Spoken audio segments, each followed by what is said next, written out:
convido você a ler comigo o texto que já está aí, provavelmente aparecendo para você, e diz: em seguida, Jesus contou a seguinte parábola àqueles que confiavam em sua própria justiça e desprezavam os demais. 2 homens foram ao templo orar. Um deles era fariseu e o outro cobrador de impostos. O fariseu, em pé, fazia esta oração: eu te agradeço, Deus, porque não sou como as demais pessoas desonestas, pecadoras, adúlteras. E com certeza não sou como aquele cobrador de impostos. Jejuo 2 vezes por semana e dou o dízimo de tudo que ganho. Mas o cobrador de impostos ficou à distância e não tinha coragem nem de levantar os olhos para o céu enquanto orava. Em vez disso, batia no peito e dizia: Deus, tem misericórdia de mim, pois sou pecador. Eu lhes digo que foi o cobrador de impostos e não o fariseu quem voltou para casa justificado diante de Deus. Pois aqueles que se exaltam serão humilhados e aqueles que se humilham serão exaltados. Essa semana eu ouvi 2 coisas que encheram meu coração de alegria. Numa delas até chorei. A primeira delas foi uma pessoa que disse: nós precisamos ser sensíveis à necessidade de compreensão e de acolhimento mútuo, por que não de pacificação? Nestes tempos de ânimos tão exaltados por causa da pandemia, de tantas polarizações, nós precisamos nos agrupar em torno da nossa fé em Cristo. A outra pessoa disse: como é bom viver com o coração alargado pelo amor de Deus. Nossa, achei isso tão legal, até chorei.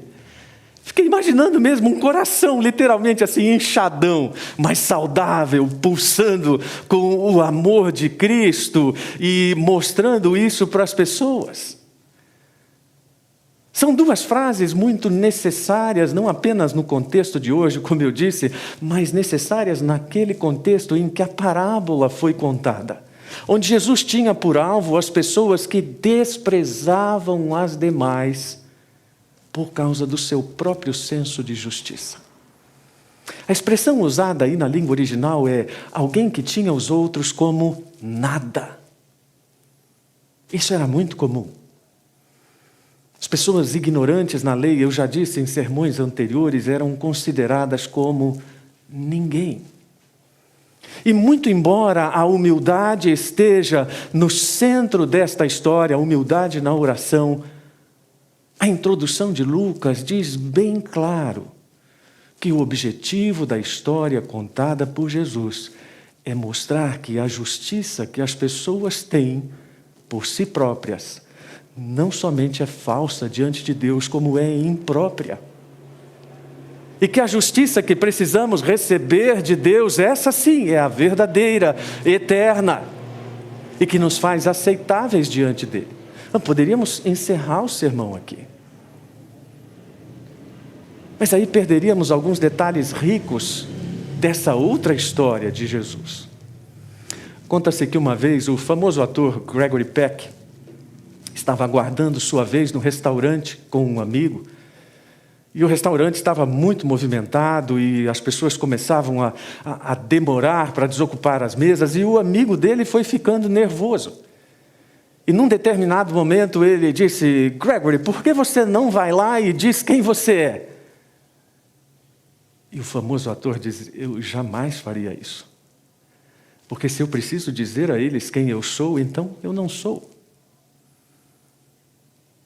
Ou seja, se eu preciso afirmar a minha superioridade diante dos outros, então não há superioridade a afirmar. O primeiro assassinato da história da humanidade envolveu uma questão de superioridade religiosa, e desde então a gente não parou de competir e de pensar em como cada um de nós pode ser realmente melhor, esquecendo que Deus não está interessado nisso. Nós precisamos lembrar que Deus não está procurando primariamente competência, esforço, superioridade, mas pessoas que neguem-se a si mesmas e o sigam, ou seja, e assumam o preço do discipulado. Está lá em Lucas capítulo 9, 23. Se alguém quer ser meu seguidor, negue a si mesmo, Tome diariamente a sua cruz e siga-me. Se tentar se apegar à sua vida, a perderá, mas se abrir mão de sua vida por minha causa, a salvará. Jesus está tentando dizer, não é que ele está tentando e não vai conseguir. Ou seja, está dialogando com aquelas pessoas incrédulas para dizer a verdadeira retidão é uma relação pessoal de lealdade com o doador da verdadeira justiça, da justiça que nós não merecemos. Isso torna para nós a história muito mais verdadeira e não se trata de olhar para ela dizendo, eu não sou o fariseu. Aliás, outro dia eu descobri um perfil na internet, não sei se vocês já viram, de coisas folclóricas dos evangélicos. E uma parte interessante que está lá, xingamentos de evangélico. Como é que evangélico xinga outro evangélico? Vocês já viram? Lá que você já viu. Né? Um dos xingamentos qual é? Atribulado. Fariseu. Jezabel.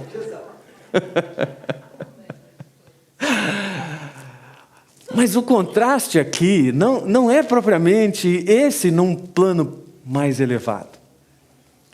Quando nós fazemos a relação com a outra história sobre a qual eu preguei no domingo passado, nós vemos que há uma ligação de oposição entre a verdadeira fé contra um sistema corrupto, contra um juiz corrupto, e a verdadeira fé também contra uma religiosidade corrompida. Nós precisamos parar então para entender, peraí, mas que negócio é esse de ser uma pessoa justa? Nós ainda estamos muito dominados pelo conceito grego de justiça pessoal. Para os gregos, uma ideia que ainda é nossa, como eu disse, a justiça era configurada numa pessoa que fosse temente à lei e tivesse um elevado padrão moral. É assim que nós encaramos hoje, quando nós dizemos que uma pessoa é decente, fulano é decente, significa o quê? Bom, ele cumpre as leis, ele tem uma boa moral, ele trata bem as pessoas. Mas o conceito de justiça pessoal que Deus havia apresentado ao povo de Israel é um conceito mais elevado, de uma retidão que só pode ser alcançada num relacionamento do homem com Deus, com os seus semelhantes, com os ambientes e, pasmem, com os animais. Então não é simplesmente a ideia de ser gente boa, como a gente diz. É a ideia de ressaltar a justiça maior que vem de Deus. Não é à toa que no Velho Testamento também o conceito de justiça está ligado aos atos poderosos de Deus. Quantas vezes na história do povo de Israel nós vemos Deus dizendo ao povo que eles devem lembrar aos filhos sobre os poderosos atos de justiça de Deus. Ainda esta semana eu estava relendo a história do Êxodo e fica muito claro, depois daquele evento milagroso na história de Israel, quantas vezes Deus repete dizendo, vocês devem lembrar que vocês foram libertos por causa de um ato poderoso de justiça meu. Ou seja, é uma ideia muito mais ampla daquela que o fariseu tinha em mente. E para mostrar esse contraste, então, Jesus diz que 2 homens foram ao templo orar. 2 homens muito diferentes em caráter, em credo, na forma de se enxergar, e embora numa forma exterior de pecado bastante oposta, mas fica claro nas entrelinhas com uma essência de pecaminosidade exatamente igual. E para nós é interessante também entender um pouco do contexto em que esses homens foram ao templo orar, porque no nosso tempo é muito diferente, especialmente entre evangélicos.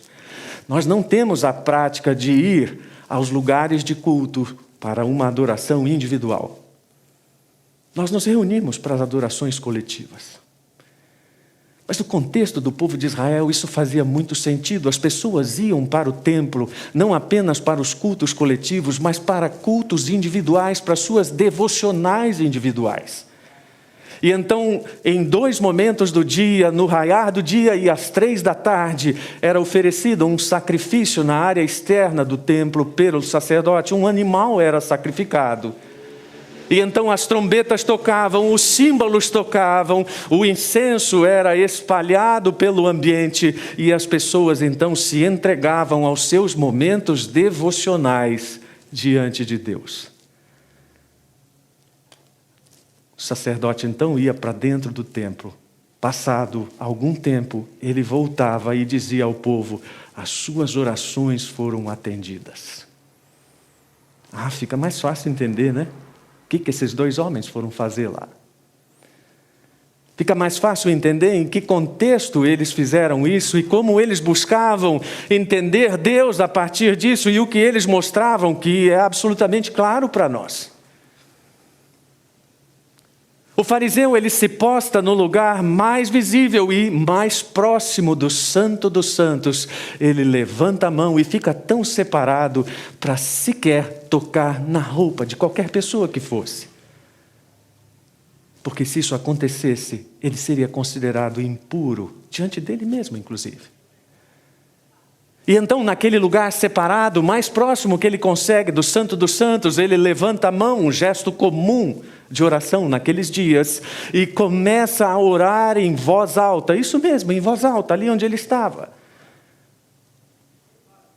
Não era somente o desejo de se exibir, como era característico, mas era também a intenção de dar sermões escondidos na oração. Você já viu sermão escondido na oração? O sujeito começa a orar, você fica pensando: nossa, mas será que ele está falando isso para mim? Ele está orando ou ele está pregando, né? Ele está orando ou ele está acusando, né?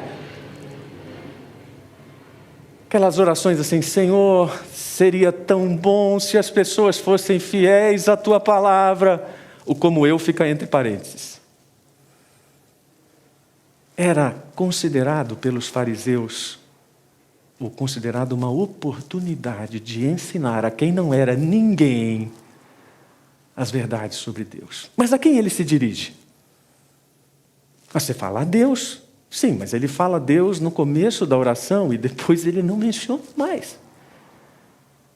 Porque depois ele começa a se elogiar e dizer que ele realmente é o máximo. Ele pensa que está olhando para Deus, mas ele está contemplando a ele próprio.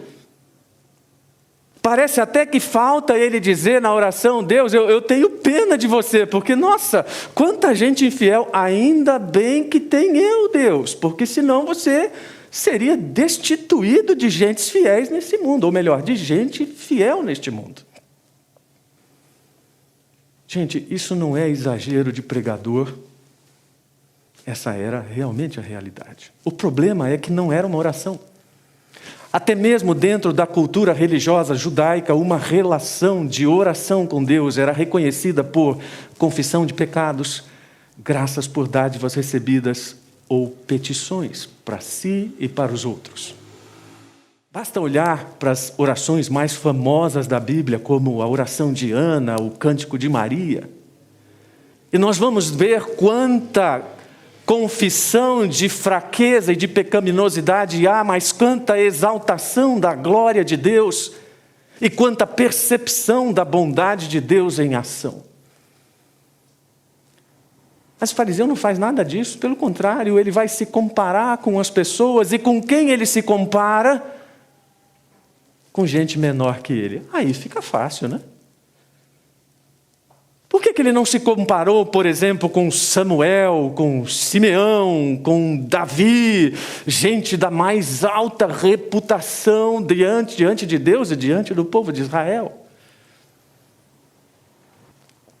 Nosso grande problema é vivermos sob essa constante comparação o tempo todo, olhando para os outros para dizermos quem somos. E, na verdade, tudo aquilo que nós dizemos a respeito dos outros revela muito de nós mesmos. Aquele fariseu, ele diz que ele não é ladrão, mas ele está roubando a glória de Deus. Ele diz que ele não é uma pessoa injusta, mas ele está sendo absolutamente injusto para com todos os outros, sobre quem Deus também estendeu a sua bondade. E ele apresenta diante de Deus os seus méritos. Eu jejuo 2 vezes por semana. A lei mandava jejuar 1 vez por ano. Ele jejuava 2 vezes por semana. A lei mandava oferecer o dízimo daqueles alimentos que brotavam do chão, ele dizimava tudo, ou seja, era uma verdadeira metralhadora dizimadora. O problema é que Deus ficava sem nenhum mérito nisso. O problema de diminuir a sensibilidade para a percepção de Deus é que nós diminuímos também a sensibilidade para perceber os outros. Isso tudo é proporcional. E então ficamos sem aquela necessária percepção de como nós estamos igualados na nossa fragilidade diante de Deus. Mas então vem o cobrador de impostos. E onde ele se posta? Muito à distância, porque ele tinha absoluta consciência da sua impureza. Todos nós sabemos que havia sérias delimitações, até com ameaças de morte para qualquer gentil que transpusesse os muros de separação ali do templo. Então ele se coloca afastado. Ele sabe que ele é impuro. Ele sabe que ele não é bem-vindo ali naquele lugar. Mas ele tem consciência de que ele precisa desesperadamente de Deus. Ele sabe que a presença de Deus está representada ali. Aliás, não representada como nós hoje entendemos o conceito, mas está real ali naquele lugar. Ele tem vergonha dos seus pecados e, portanto, vergonha de si mesmo. Ele prefere ficar de olhos fechados e bater no peito como nenhum homem faria naquela época. Era comum que as mulheres batessem no peito em momentos de desespero, mas nenhum homem batia no peito publicamente, porque isso seria considerado sinal de fraqueza. Mas a quem ele se dirige? A Deus. Muita gente tem sérias restrições com o Evangelho por causa dessa ênfase, especialmente de Isaías 64:6, que diz: estamos todos impuros por causa do nosso pecado. Quando mostramos nossos atos de justiça, não passam de trapos imundos, como as folhas das árvores, murchamos e caímos. E nossos pecados nos levam embora como o vento. Muitas vezes, quando preguei o Evangelho para algumas pessoas e falei sobre a pecaminosidade, essas pessoas não reagiram bem e elas disseram: não, peraí, eu sou uma pessoa boa. E eu digo: não tenho dúvida. Mas nenhuma pessoa boa é capaz de produzir uma justiça tal que satisfaça a justiça exigida pela santidade de Deus. É por isso que ele se dirige a Deus e diz: Deus, sê misericordioso para comigo. Mas a ideia do publicano não é usar a palavra misericórdia, como nós a usamos hoje, tanto que em muitas traduções a palavra é ser propício a mim, porque isso tem um entendimento teológico diferente. Ou seja, ele sabe que ele não é capaz de suprir uma justiça que o torne aceitável diante de Deus, então ele diz: Senhor, satisfaça por mim essa justiça, da qual eu não sou capaz. Essa é a ideia de ser propício em mim. Aquele famoso hino que nós conhecemos, hoje quando fala em hino, a maior parte das pessoas não conhecem, né? Muitos não têm uma tradição evangélica, mas há um hino muito conhecido no meio evangélico: Rocha Eterna, foi na cruz. Na letra original, esse hino traz nos versos a ideia: nada trago em minhas mãos, simplesmente me apego à tua cruz.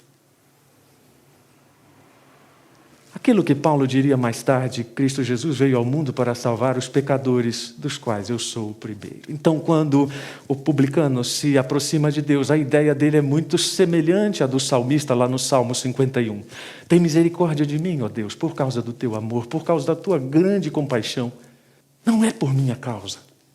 O publicano é ousado, ele se compara com nada além e ninguém além de Deus. O que ele apresenta? Nada. O que ele espera? A justiça de Deus, não a da cruz, que ainda não era uma realidade para eles, mas aquela que ele entendia como sendo a justiça de Deus, capaz de lhe tornar inocente diante de Deus. Perguntaram a um político liberal no século passado, na Inglaterra, sobre o que ele entendia ser a maior necessidade da vida moderna. Ele disse: um sentimento de pecado. Isso continua tão atual, quase 100 anos depois.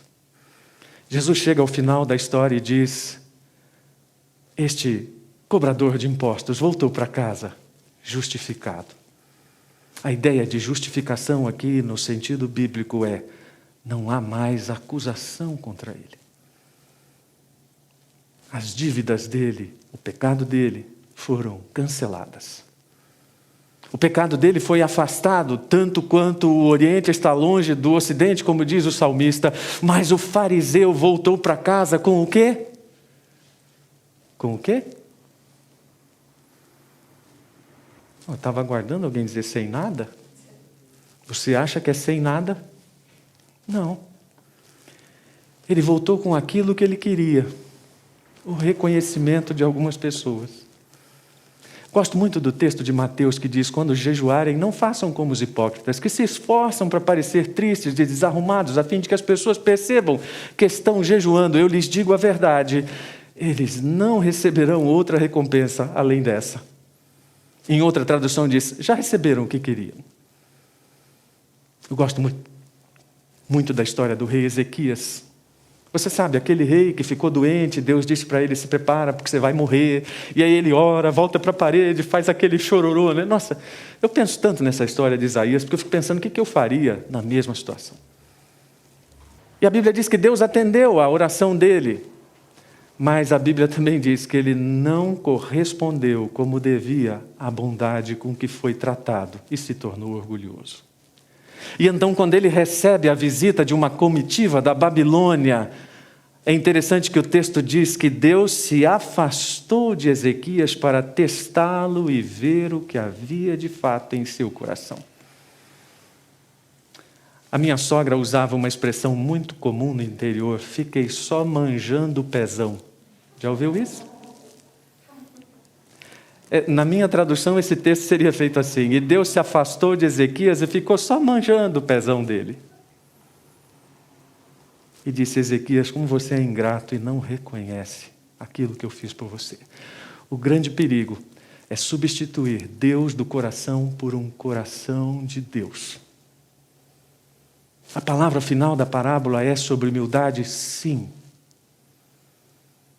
Mas é também sobre um senso adequado de justiça diante de Deus. Onde nós estamos nos colocando, agora não mais pensando num lugar físico, mas numa postura diante de Deus. Nós estamos satisfeitos com a nossa própria justiça, estamos dizendo para Deus que somos os maiores.